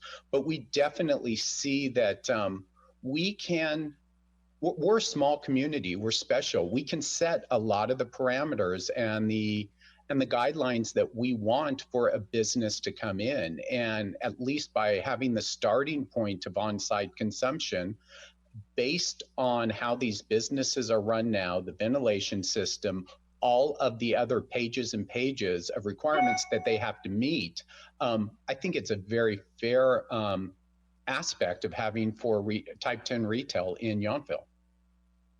Thank you. Councilmember Mueller? Let's see, make sure I'm on. Yes. No, I just turned myself off. I just want to remind everybody that that was one of the reasons I suggested at the last meeting that we further clarify the whole concept and terminology about consumption. And we have the word topical in there. We do not say that all of our definitions of consumption have to be met, but we allow a lot of different possibilities, including just topical maybe. We don't know what we're going to get. We don't know what the applications may want. We don't even know if it is going to pass at the ballot box. So I am fine with the language right now. I think it allows flexibility and doesn't mandate that we may not even need a ventilation system if we decide, based on what their business plan is. But I think it's better to be inclusive rather than exclusive at this point. We have plenty of time, if the ballot measure passes, to further delineate based on the proposals that we get what we want, where it's going to be. I am in full support of this ordinance as written. Thank you. Councilmember Dornbecker. Actually, part of that, of what Councilmember Mueller is saying is it not possible that we could say the town reserves the right to allow or disallow on-site consumption in the ballot measure? I don't see, oh, there you are, Gary. You've been moving around on my screen here. I worry that we start exposing ourselves to legal challenge the more complicated we get on this item, but please clarify, Gary. Well, I think that the challenge is going to be the 75-word limit with the tax measure being included in it. So it is true that under, and I will cite the section for those following along at home so that it's clear. And I think Councilmember Dornbecker might be saying, should that discretion be in the wording of the ordinance, not just in the question?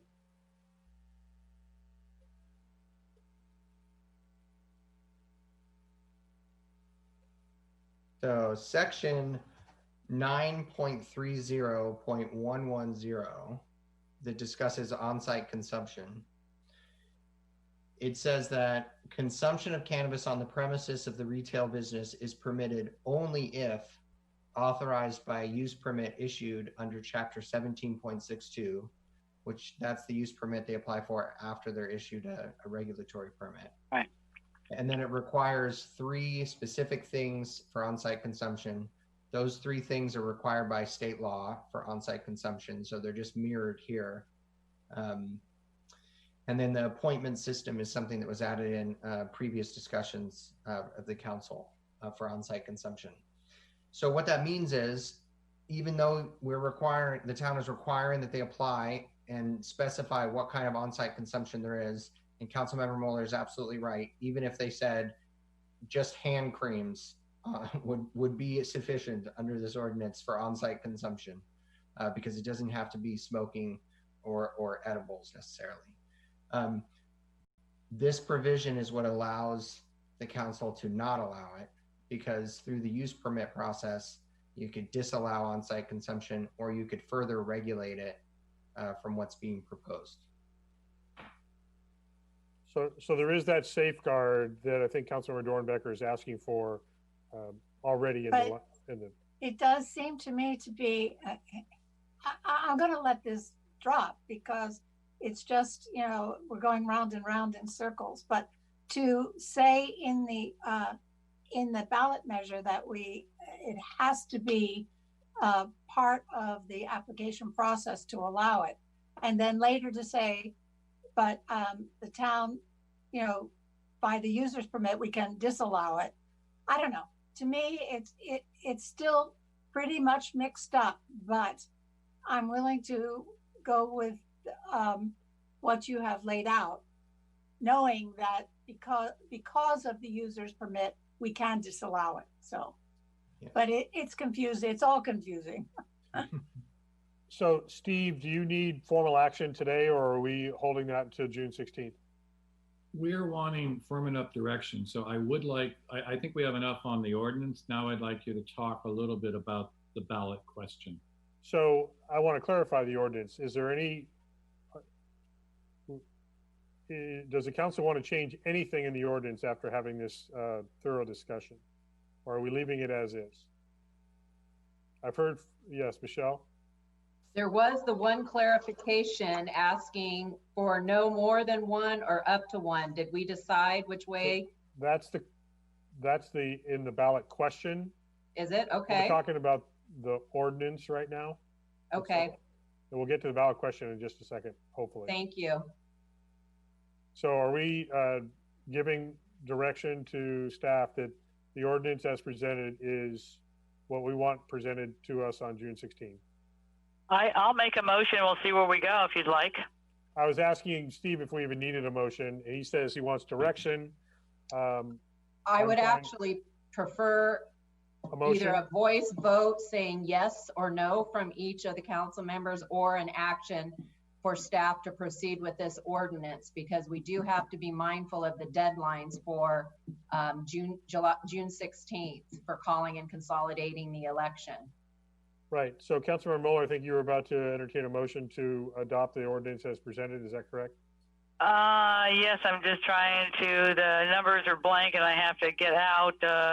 Anyway, maybe what, it's ordinance 20 dash what? Michelle? Oh, let me move to that, council member. I'm not in that screen right now. Okay. It actually hasn't been assigned There yet. there isn't a number yet. No That'll be- wonder it's XXX. Okay, so how do we approve an ordinance without? Okay, well, let me try this. We're I making a recommend motion. we- Hold on a second. You're We're making a approving- we're not passing the ordinance. We are We're not giving passing. direction to staff that Right. this ordinance is what we want them to present on June 16. We are not passing the Right. ordinance. Right. Ordinance language. So I know how to make my motion now. I would like to move that the draft ordinance is in the staff report for June 2nd, 2020 is what we would like staff to move forward with And for present, our June 16th meeting. great, thank you. I saw a couple hands that have disappeared. Do we have a motion? Is there a second to that motion?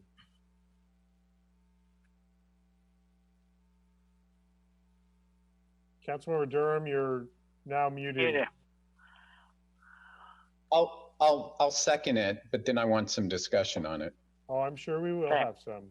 Yeah. So there's a motion and a second, motion by Councilmember Mueller, second Councilmember Durham. Councilmember Durham, comment? Well, the whole reason for this hearing right now is to discuss what we want in this ordinance. We're all giving our feedback on what we want. So are we just voting that this is the final one?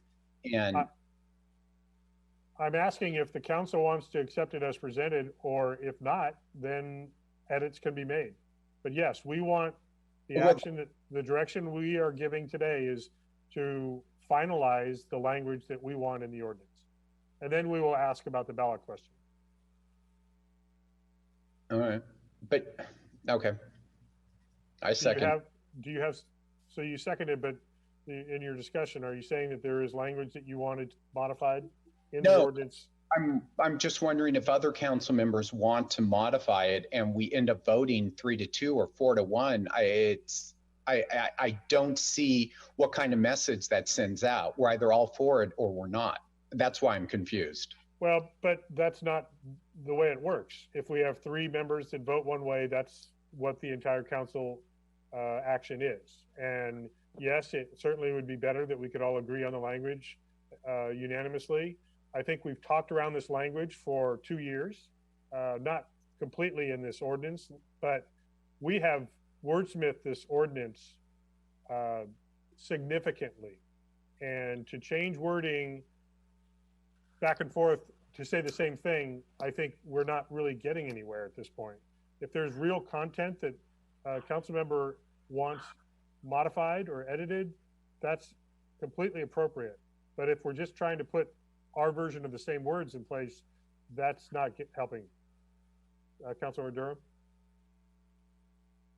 I agree completely.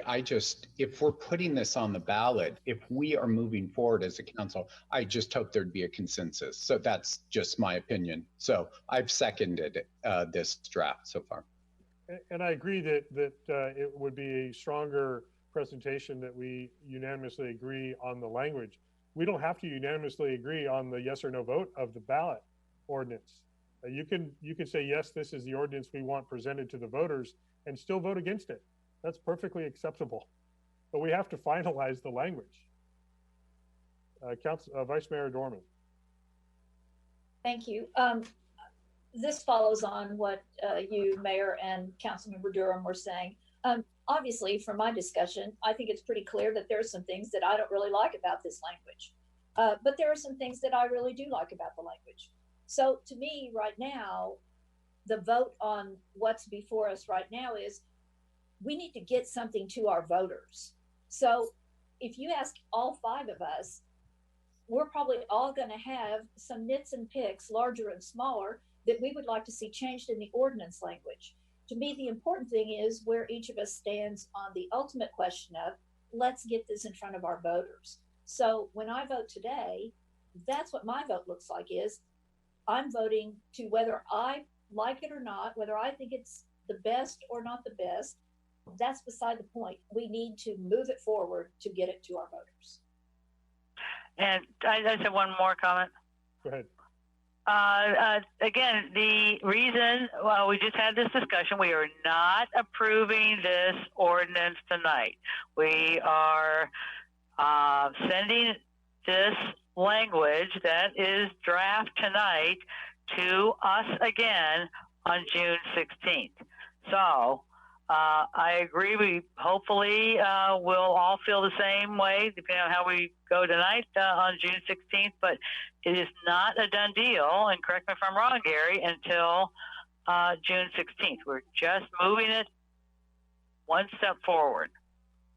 Well, and even actually, you've got one more step. This is unique because all you're doing is putting the initiative in front. This ordinance will not be effective unless it's approved by the voters in November.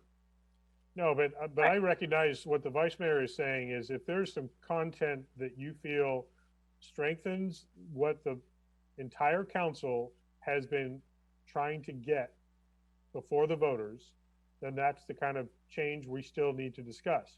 If this is about trying to make it so that you're going to change your vote in November, we may not get there. And we may not have all 5 council members agree in November, but that's okay, because this is going to the entire voting population of Yountville. And so there are 2 different things here. If you like the idea of a cannabis business in Yountville, that isn't what we're talking about right now. We're talking about, is this ordinance presenting what we want the voters to decide fairly, accurately, clearly? And yes, we might have different ideas of what is clear, but I feel like some of the conversations we're having aren't moving this forward. It's going around and around, and we're not making progress. So if there's substantive feedback still to be heard, please present it. But we're not looking for opinion on whether we think certain wording could be stronger or weaker if words are changed, if we're not changing the content of the document. But if anyone has something substantive prior to voting on the motion that's on the floor, then now is the time. We are hoping that by June 16th, we have a final draft being presented. We are not going to break it down and wordsmith it again unless absolutely necessary.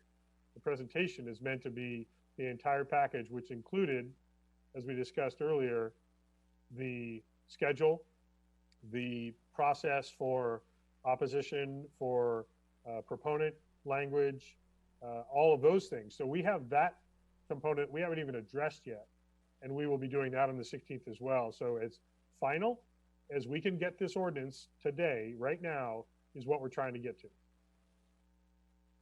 So we have a motion and a second. If there's further discussion on, right now, the motion is that it stays as presented by the draft Gary worked on and that we have already modified since its original draft.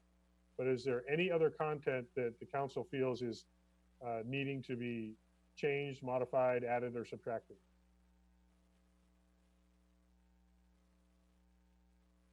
Councilmember Dornbecker?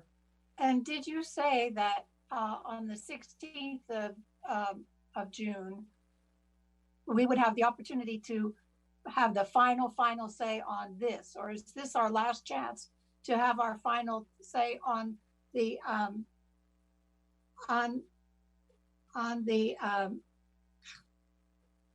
ordinance? On the ordinance. We can still make edits on the 16th. We are trying to avoid that, but if it's necessary, it's necessary. Have to understand that that will be the hard deadline for any language to be changed in the ordinance. Today was going to be that deadline, but if the council still can't decide on the language, we do need to reconsider it one last time on the 16th. The other thing that I would just offer is if there's areas of concern, your staff needs to know what they are in order to work on drafts or recommendations for you to resolve them.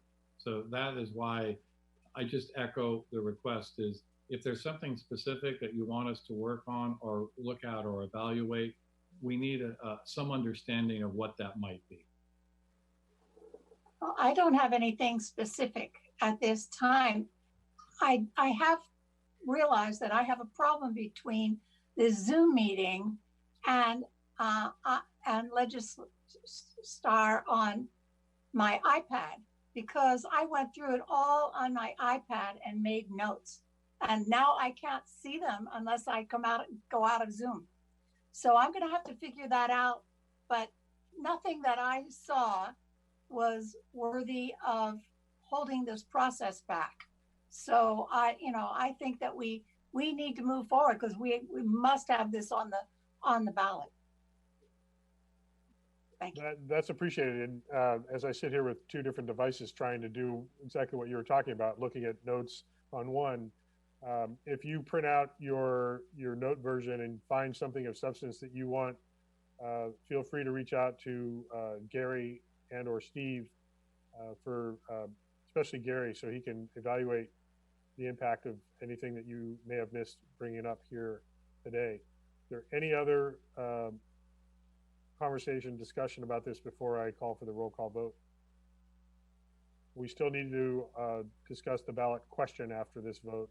So, Michelle, would you please take a roll call vote on the ballot ordinance language as presented is what the motion is on right now. So we are moving it forward as presented to June 16.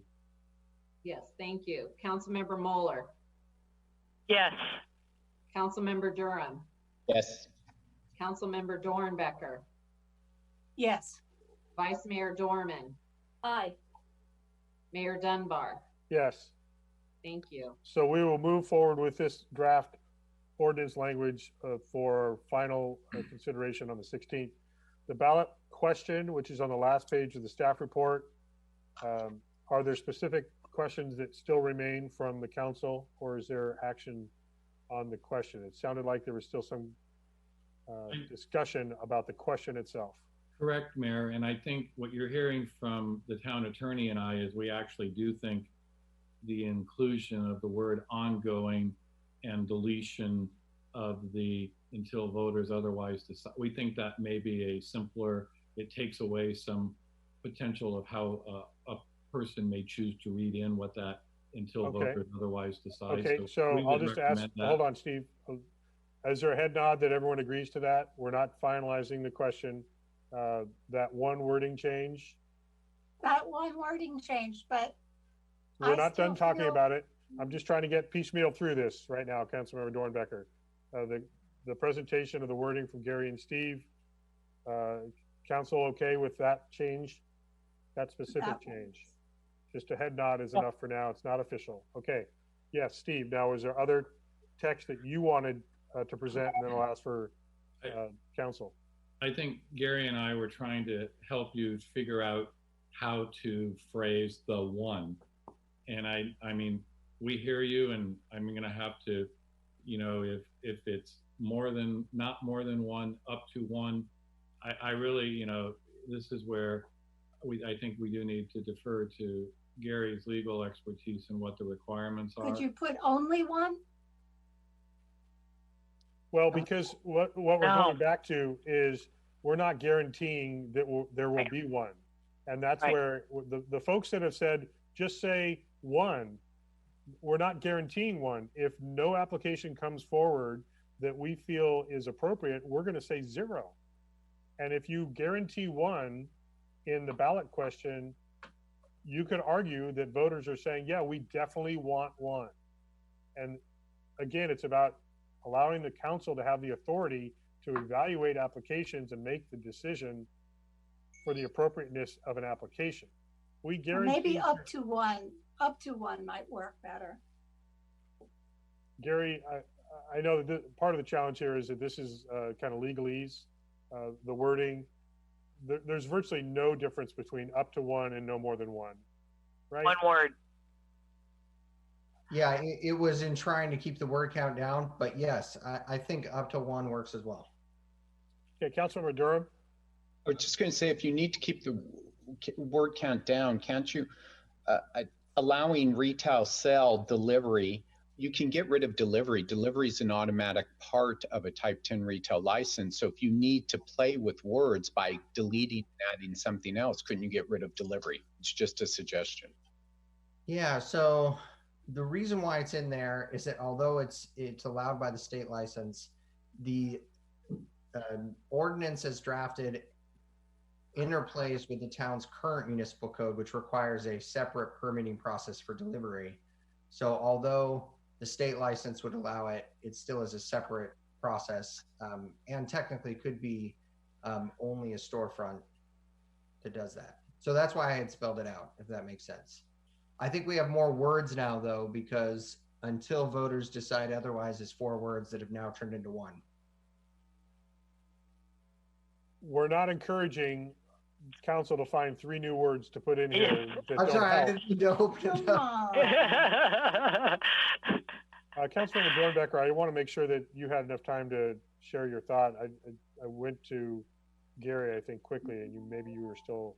Well, I just still feel that if people, they're going to be voting yes or no on that ballot measure. And I'm afraid that if they think that if they vote no, it automatically means that they are going to get a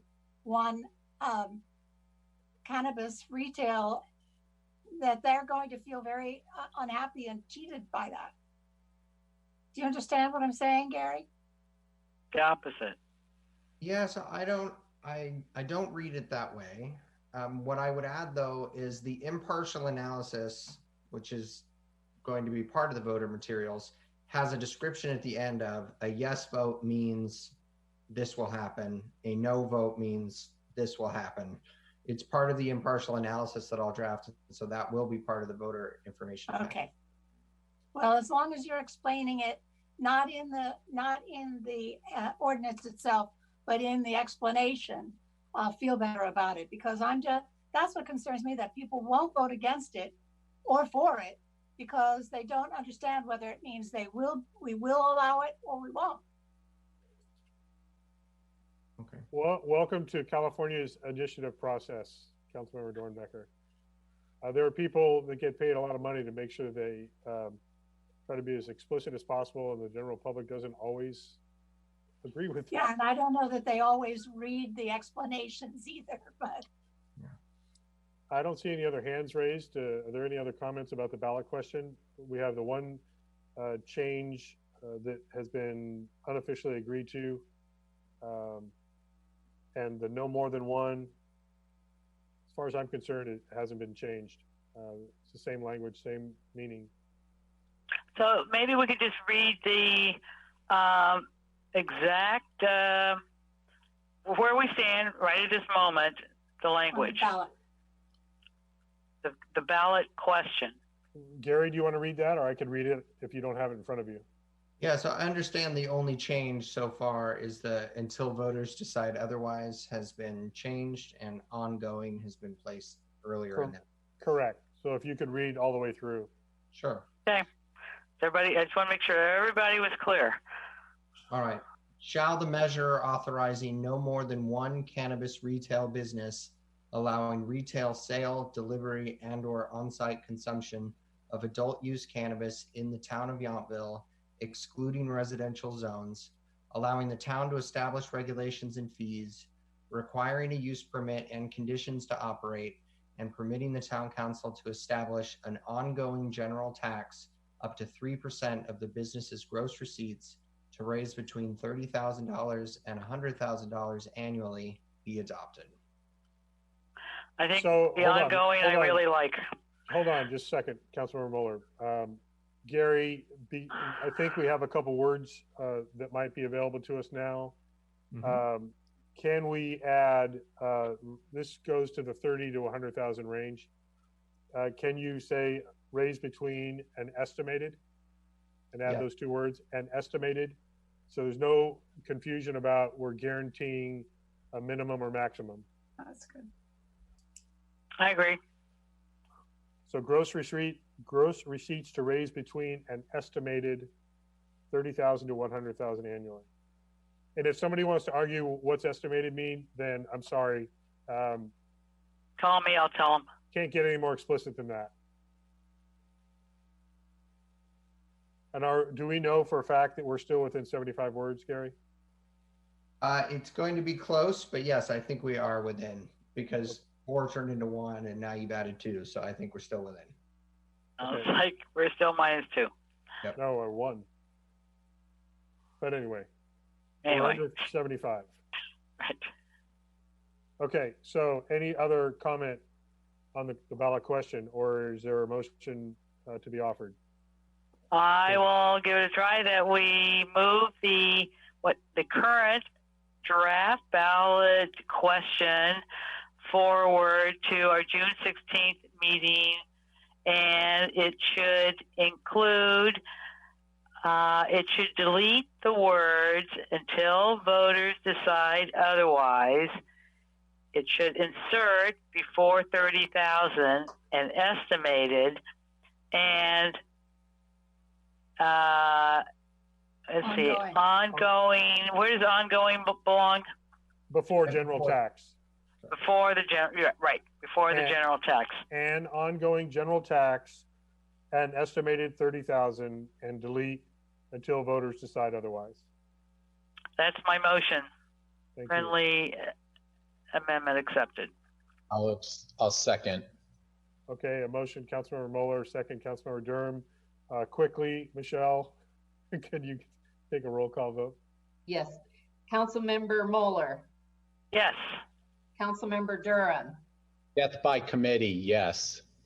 Councilmember Dornbecker, Ditto. Vice Mayor Dorman, Aye. Mayor Dunbar. Yes. So Thank that it's unanimous that we have agreed to the draft language and the draft ballot question that's going to be presented again one last time on June 16th. Thank you. Thank you. Staff informational reports, do we have any, Steve? I don't see any listed. No additional reports. Thank you. Council meeting reports and comments. No report from flood control. Vice Mayor Dorman, do you have a report out from our last Napa Valley Transportation Authority meeting? Well, why don't I wait until next time in the interest of time? We won't meet before then. You mean on the meeting on June 16th when we take this one last shot at the cannabis Okay, ordinance? I'll do it now. Okay, here we go. We met on May 20th. We looked at a 2-year budget and we are using some reserves like most other agencies. We're keeping a close eye on it. We approved a Measure T project list, many of which we use a lot of Measure T dollars here in Yountville. We are looking to nominate a new chair and vice chair, and Mayor Dunbar is on the nominating committee. We talked about a possible funding source for the Amola Park and Ride that I think will just about bring that funding complete. And we did approve the State Route 29 multimodal corridor plan, which is between sort of mid-Napa and American Canyon, and we meet again on June 17th. Very good. Thank you. And I have LAFCO too. Okay, Councilmember Mueller, LAFCO update. LAFCO update. We released the draft countywide water and wastewater municipal service review, 540 pages of it on May 18th. On July the 13th at 2 p.m., there will be a Zoom meeting we're inviting all the public who would like to review and make comments, and then that'll be on the 13th, and then on the 20th we'll have final comments from the public for incorporation before the LAFCO makes a decision. Also, we finalized our budget, and actually what Yountville has to contribute as part of the LAFCO fees is actually going down by 21%. Since we're a pretty small number, that equates to $2,400 on the plus side for our budget. So that's my LAFCO report. Any updates on townwide cleanup? Is that still a possibility? Still postponed until a later date. We have not canceled it. Actually, if I could, Mayor, Council, that is one of the things that we're very optimistic that if we get a little better guidance in the next go around, that we will work on trying to schedule. We have a belief that our residents probably are never going to be better prepared to take advantage of the townwide cleanup than they have in the last several months, collecting and analyzing what they no longer need. So it may be something that we're able to proceed with in July. Samantha and I need to evaluate whether the traditional yard sale first, followed by cleanup, occurs, or do we just do a cleanup this year and not have the yard sale? So it's something on her and I's discussion plates as we move forward. But obviously, Durham's last event. Without the yard sale, there's less impact. Lots of dollars to make. Okay, thank you, Steve. Very brief League of California Cities update. We have policy committees meeting later this week, and some of us are on those. There's been significant activity. I won't go into the details. It makes me tired just to think about the details, but been on numerous calls, some with the governor and his staff, most recently about the violence and rioting that's happening in a lot of our communities and steps that are being taken. There have been calls with White House staff about the same thing and potential support coming from the federal government on that. But specific to the league, we continue to monitor all of the activity in the legislature. We still have concerns about housing, homelessness, the pandemic, while maybe not the very first headline right now based on Mr. Floyd's death, but is still a crisis that we are managing through. And so the league is working as closely as possible with the governor's staff as well as our legislature that's back in session. The governor's budget does not look real favorable for cities yet. We are working on that. We are hoping to see some financial support to the smaller jurisdictions that have been basically shut out by the congressional money from the CARES Act that has not trickled down to smaller jurisdictions. And we're going to continue to monitor and advocate on our behalf for that. So just know that there's ongoing discussions with the league on many levels. I'll keep you as posted as I can. Council ad hoc committee meetings. I know Councilmember Dornbecker and I participated in the countywide climate action committee last Friday. Mostly the discussion was focused on electric vehicles, charging maps, and expanding EV activity throughout the valley. Also, if I could on that point, I know that you had asked us at the staff level to work, and we are pleased to report to you that the records showing us as not being a green on the EV charge are incorrect, and they have been corrected. That's right. Yes, Councilmember Dornbecker, did you want to follow up on that?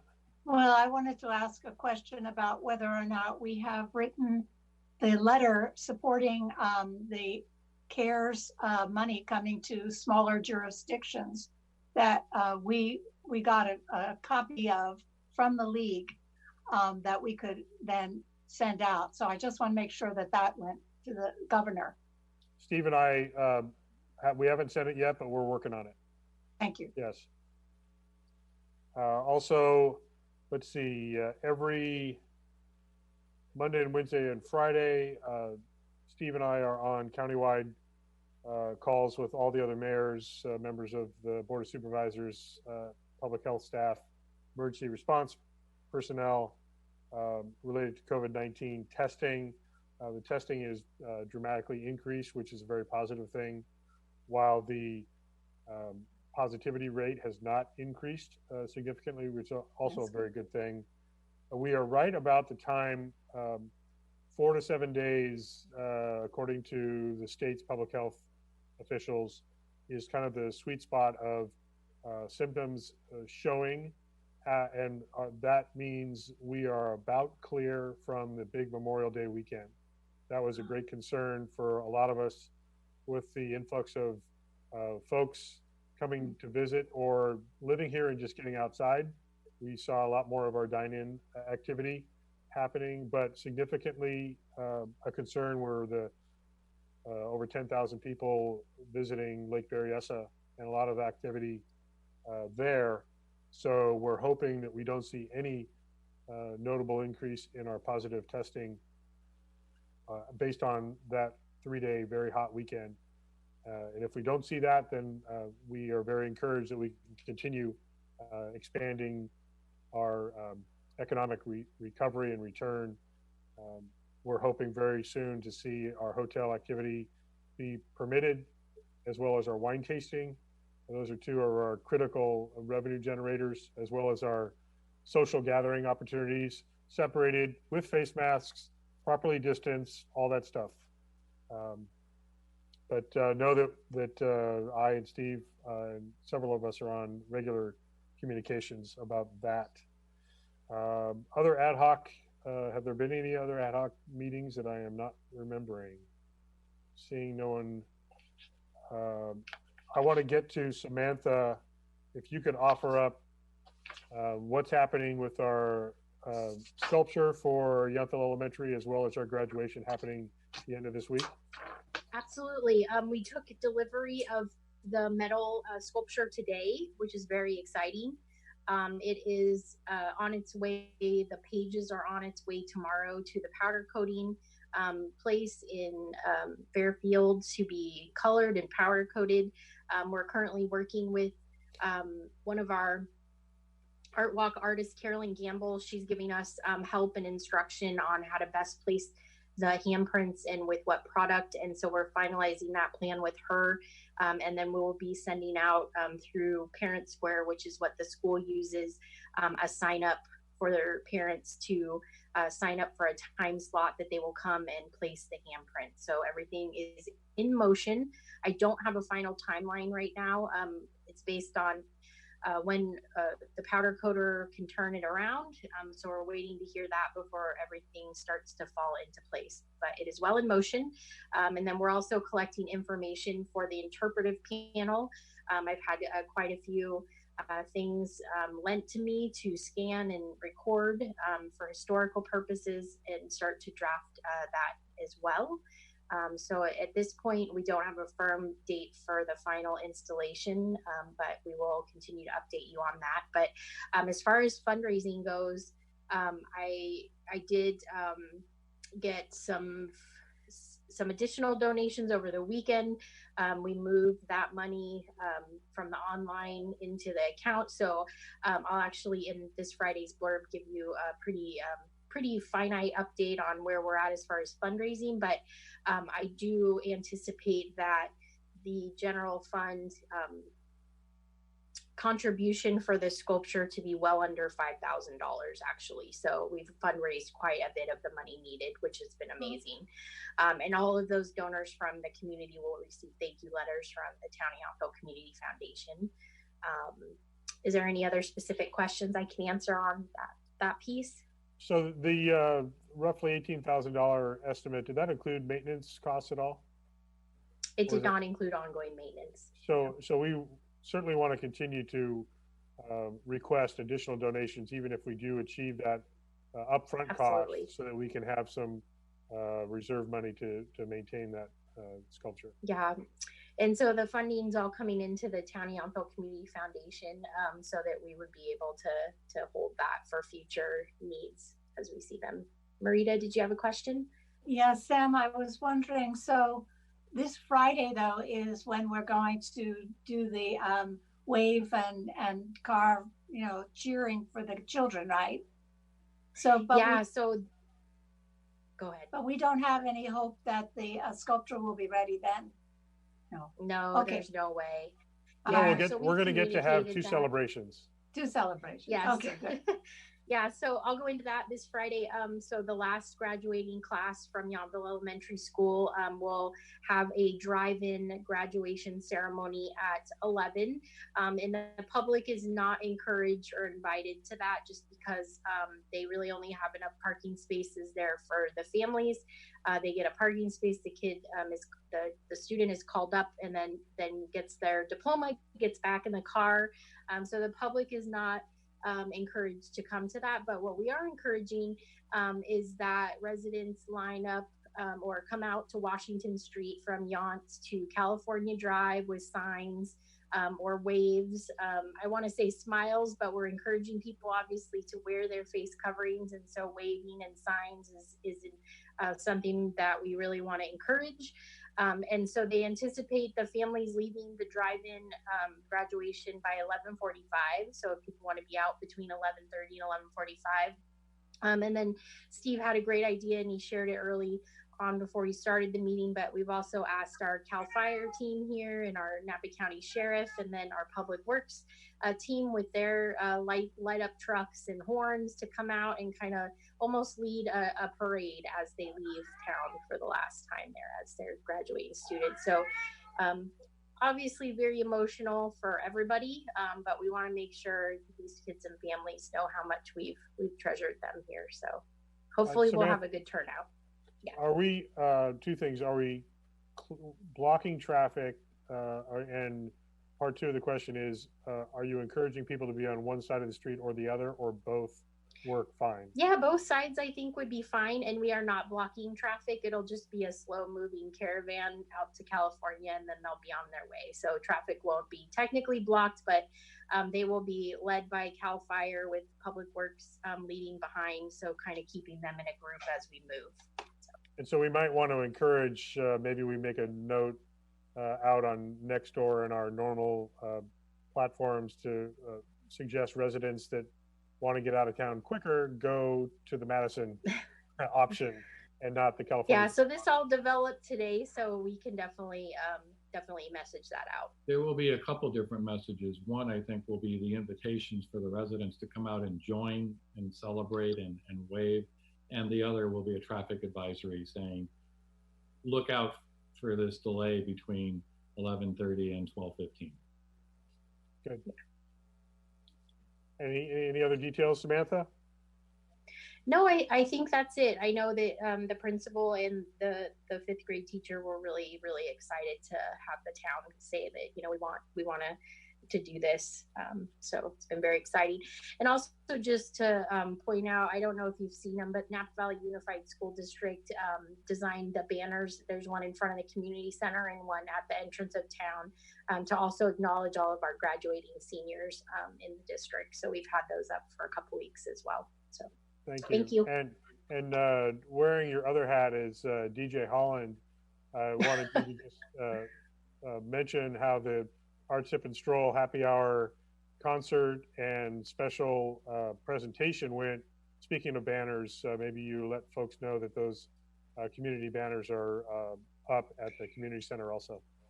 Yeah, so when we reached out for the amazing town song video, which I am so was just so brought a huge smile to my face, and I think a lot of other people. But when we reached out for photos from residents, we got so many that there really wasn't enough room in the song video to include them all digitally. So we kind of brainstormed, and Carrie and I talked about what we could do to make sure all those pictures went to good use. And so we decided on those We Are Yountville banners, just to, you know, kind of get people out as they're walking, social distancing, of course, but bring a smile to people's faces. So I know it has definitely achieved that.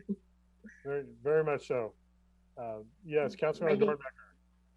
Sam, I wanted to thank you so much for using the photos that I sent you, and especially the one with the women veterans out in front of my house. Yeah, we used every single photo that we got. There were over 140 of them. So well, that's too bad. Yeah. Vice Mayor, any final thought about the project that you and Scoop worked on so vigorously?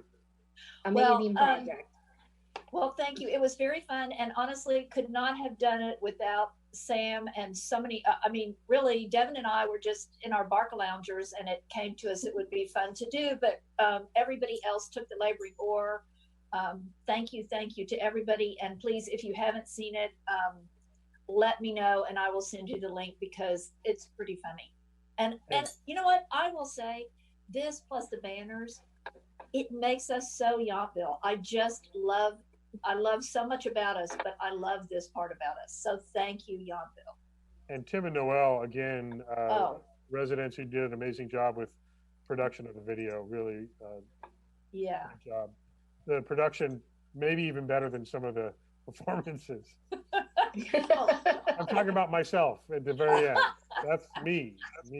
I don't need any emails complaining. I'm giving myself a hard time. Okay, thank you. And the banners look great.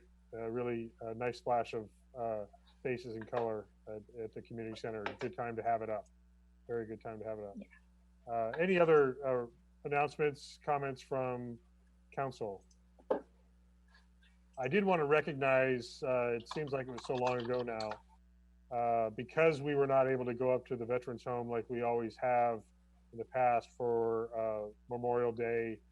I wanted to recognize it was, we were able to come together, Samantha and I, officially representing Kiwanis in the town, but also Vice Mayor Dorman, Devin Avery was also there, meeting with Lisa Peak, the administrator, and Stephanie, the deputy administrator from the home, where we were able to pose with the wreaths that were ultimately placed by Stephanie and Lisa at the monument atop the hill in the cemetery.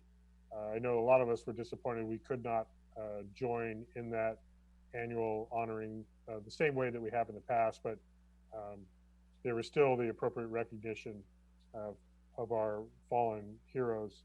Also, some hopefully saw the very quick flyover that did buzz pretty low over the Veterans Home. Unfortunately, none of us are allowed to be up there. And so it wasn't the great vantage point in town, but they hit over 50 locations in that one flyover. There was a second flyover that recognized public health care workers, and that later in the afternoon on Memorial Day flew over Queen of the Valley. And so there was a recommendation or a recognition both of our fallen soldiers as well as our healthcare workers. So that made it a little extra special on that Monday. I believe that takes care of all of our business for today. I want to thank everyone again for working through, especially Michelle, working through this platform with Zoom, keeping us online. It's been a great success to even be relatively uninterrupted when we have our meetings, which is better than some of what I'm hearing in other jurisdictions. So thank you and everyone else is helping us work through this platform during this time. I will now entertain a motion to adjourn to our next meeting, which will be a regular meeting, 6 p.m. on June 16th. So moved. Second. One last roll call vote. Motion, Councilmember Mueller. Second, Councilmember Dornbecker. Michelle? Thank you. Councilmember Mueller. Yes. Councilmember Dornbecker. Yes. Councilmember Durham. Yes. Vice Mayor Dorman. Yes. Mayor Dunbar. Yes. Thank you. And again, we are going to go out in just a few minutes to raise the How long? flag, and that will be flying for the rest of the month of June. So again, we support our LGBTQ community. They are our brothers and sisters and neighbors and friends, family members. And so with that, we are done with our business today, but please continue to support each other in this time, both the public health crisis as well as our civil rights and our justice crisis right now. Be safe.